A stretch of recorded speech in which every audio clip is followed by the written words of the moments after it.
This segment of the Alice Stewart Show is brought to you by the Countertop Store, Central Arkansas's premier countertop authority. For custom fabrication and installation of granite, tile, laminate, copper, and more, the Countertop Store, 888-510-4773. Welcome back to the Alice Stewart Show, 7:21 on a nice Tuesday, the Tuesday after Labor Day. Time to get busy in the work week, get out of vacation or 4-day weekend mode and get back to work.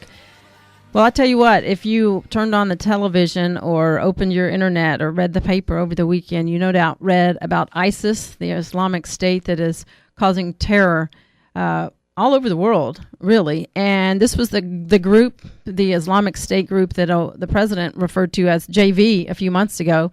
Now they are beheading journalists and wreaking havoc. And I'm joined now with a friend of the show, Todd Starnes. He is host of Todd Starnes Fox News and Commentary. You hear him throughout the day here on 96.5.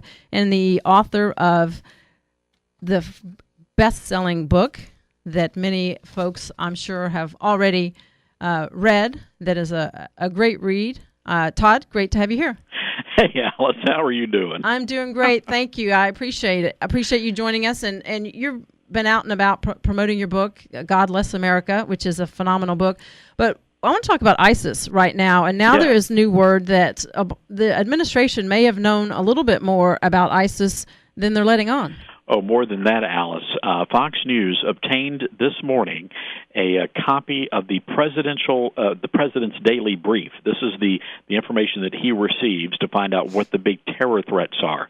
And a Pentagon official confirms to Fox News that this information about the rise of ISIS was included in that presidential daily briefing at least a year ago.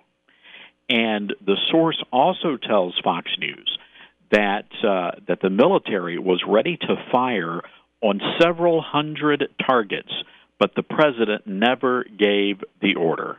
What I don't understand, Todd, clearly the military officials, like you say, now we have proof that they warned him of the threat of ISIS.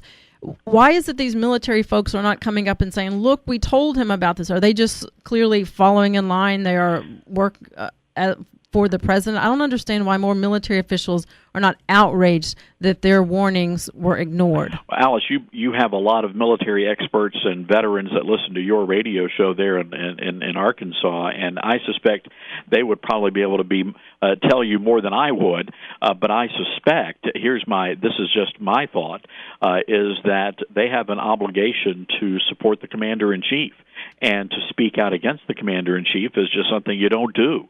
However, we are starting to see former Pentagon officials, former military personnel that are speaking out.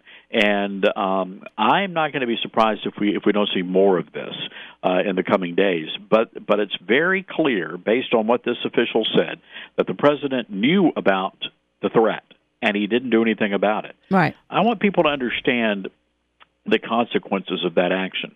We're talking about thousands of Christians who have been slaughtered in Iraq.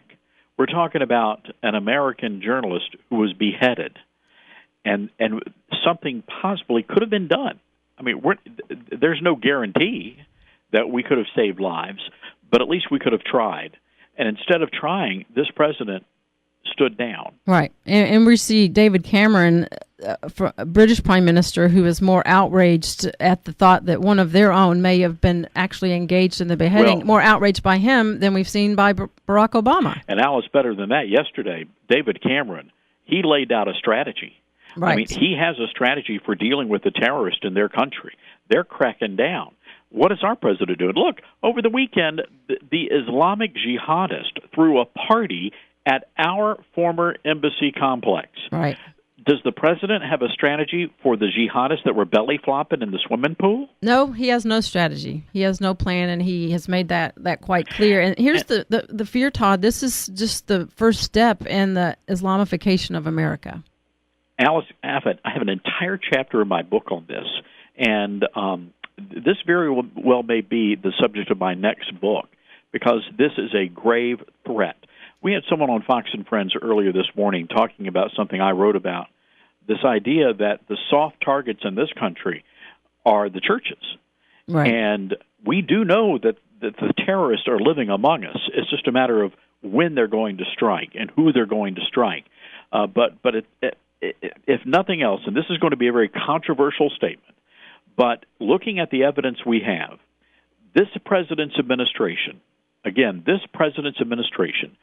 seems to be accommodating the Islamic faith at the expense of all other faiths. And that is a troubling thing. This needs to be nipped in the bud. The president needs to put on the big boy pants, and he needs to do the job that he was elected to do, which is to protect our country from the bad guys. And what's breaking it down even more simply is that we see incidents, and you report on these all the time, Todd, about bullying of Christians. And this is the worst example of bullying of Christians there is, and we have no strategy whatsoever to deal with it. We don't. According to the White House, we certainly don't.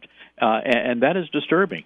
Look, we talked, we covered some prayer controversies last week in Florida where the atheists were going after and trying to crack down on the prayers and the chaplains at high school football games. There's a television station in Tucson did an investigation last week that did not generate much national news coverage. They were reporting on how a public school was giving Muslim students access to a private room so they could conduct their prayers during class time, and the students were being allowed, or at least one student was being allowed, to be tardy for class so that he could pray. There was no outrage from the atheist. There were no calls for a separation of church and state. There was none of that. Now, in my book, I write religious liberty for all. If you're going to accommodate one religion, you have to accommodate all religions. Right. That doesn't seem to be the case under this particular administration. That's a sad, unfortunate situation we have here. And Todd, we appreciate your time. I encourage folks to get your book, Amazon or at bookstores across Arkansas or anywhere in this country, God Bless America, where you talk just about this, religious liberties, but you also make note of what's going on currently with the Islamification of America. Todd, thank you. Thanks, Alice. I appreciate you. And once again, you can hear Todd throughout the day here on 96.5 with his Todd Starnes news and commentary, weighing in on everything from God to guns to sweet tea. And it's just a fantastic addition to the lineup here. And you can get his book at Amazon.com, Godless America. It's a great read, and they're filled with anecdotes and lighthearted stories, but his take on the Islamification of America is quite on target and chilling, given what is going on right now with ISIS. We're going to take a break, and we're going to talk with Blake Rutherford. He has an excellent column in Arkansas Business on the crisis in Ferguson, Missouri, armed and dangerous in Ferguson. And we will continue the look ahead to the midterm elections as Labor Day is behind us, focusing on the U.S. Senate race. We will visit with David Ray, Communications Director for Congressman Tom Cotton, and Eric Dorey, a spokesman for the Mark Pryor for U.S. Senate race. So all of that coming up in the rest of the program. Stick around throughout the day. My program followed by Glenn Beck, Dave Ramsey, Dave Ellswick, Sean Hannity, and Steve Days. We'll be back after this on The Alice Stewart Show. This segment of The Alice Stewart Show brought to you by the Countertop Store, 9817 Maumelle Boulevard. Give them a call, 888-510-4773. Talk to one of their design consultants and let them show you how your dreams can come true.